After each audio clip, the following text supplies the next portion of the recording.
What is authentication? This is David Lundell for Identity Managed, and in the next few minutes I will answer this question. In our video, What is Identity?, we asked, how does Amazon know who you are?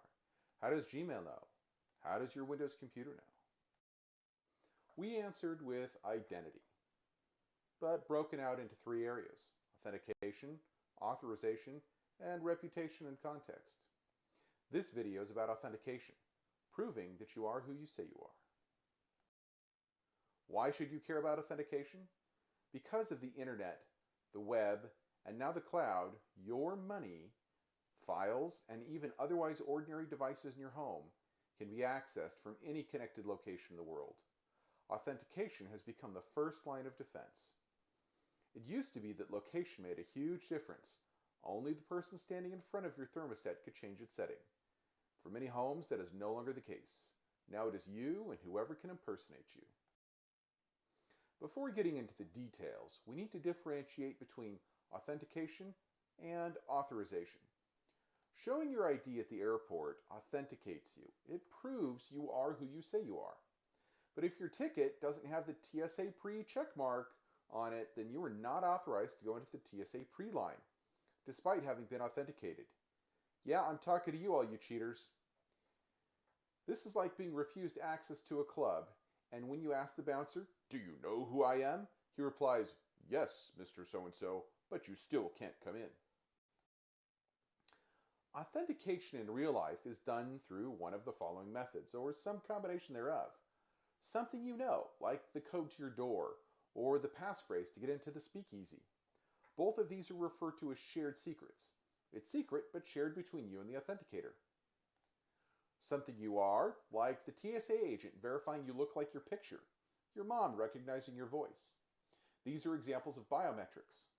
And finally, something you have, like your car keys or the electronic fob. These are tokens. Digital authentication is similar. Something you know, like a password or PIN, shared secrets. The authenticator knows it because they gave it to you, or you set it up initially and gave it to them.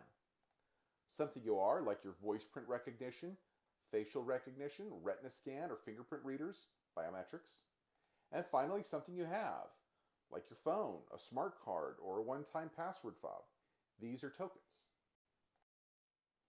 How secure are they? Well, someone can watch you enter your code or PIN, or guess it. You leave fingerprints wherever you go, and disguises can be made. Tokens, like keys and fobs, can be stolen. Like the passcode to your door, someone could watch you enter your password or PIN. With the web, it is much worse because with insecure web pages and protocols, anyone can watch or sniff your password. Not to mention the many websites that have been hacked and have had passwords stored insecurely. Even with secure pages and protocols, millions can now attempt to guess it, rather than the one person standing in front of your door. Again, they don't have to come to your house, they can do this from anywhere. When they unlock one, they can try and unlock even more. Apparently, selfies are good enough to steal your retina pattern.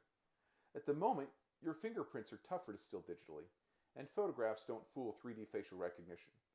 But once everyone has one of those mask printers for Mission Impossible, who can say?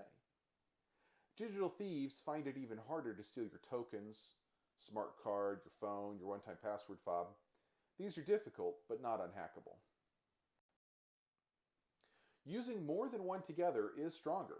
This is referred to as two-factor authentication, strong authentication, or more universally, multi-factor authentication. Today, that is enough to prevent most hacking attempts. They move on to other targets. Once everyone uses multi-factor authentication, who can say what will happen? Lots of practical multi-factor authentication advice and examples for individuals and organizations will be in an upcoming video. Other videos will cover how to make secure passwords, well, as secure as they can be, why are PINs okay, how to deal with the problem of too many passwords or single sign-on, and finally one on risk-based authentication. For 10 years, I've received the Microsoft Most Valuable Professional Award for my contributions to the identity management community, such as writing a book. Thank you for watching our video. I founded Identity Managed LLC to provide consulting to businesses. Please subscribe to our channel, Identity Managed, and learn more about how and why digital identity and identity management are important to you, your employers, and your vendors.